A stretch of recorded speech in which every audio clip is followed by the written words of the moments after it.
Good morning guys! Today is magluluto po tayo ng repolyo or cabbage.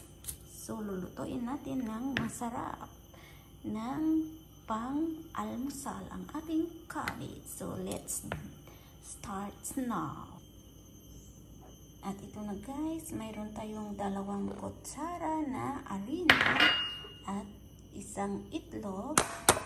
Biakin natin yan guys at ilagay dito. Yan guys. Yan. At 1/4 cup of water at i-mix natin.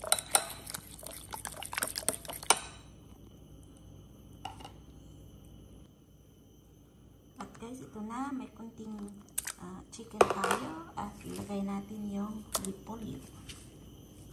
Saka i-mix. So, ito na guys, ang ating repolyo o cabbage. Lutuin natin ng masarap. So, ito ay nagpainit na ako ng kawali at mantika. Ilagay na natin.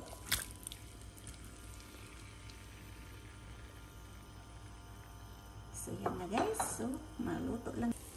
At ito guys, takpan natin saglit para maluto ang ating repolyo. So, yan na guys. Pwede na natin i-flip. Kasi medyo malaki. Gamitan natin ng pinggan at saka i-flip. So, ito na guys. Ibalik natin dito sa ating kawali.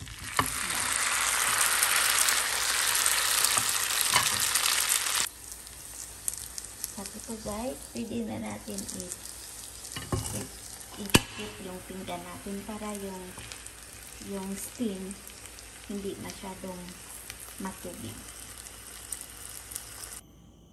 So guys, ito na po yung ating final na luto na repolyo. So mayroon po tayong mayonnaise. Lagyan po natin ng mayonnaise.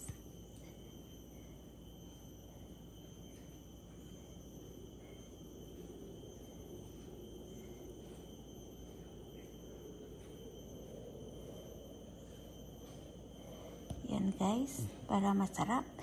At tapos mayroon po tayong ketchup na mix dito ay oyster sauce at saka ketchup. Yan.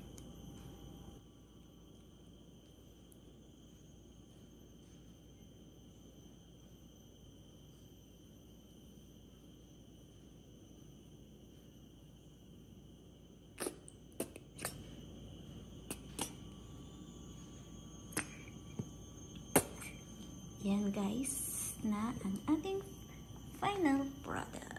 Yan.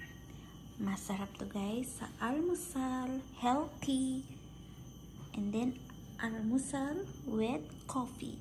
So thank you for watching. Don't forget to subscribe my YouTube channel. Thank you. Bye.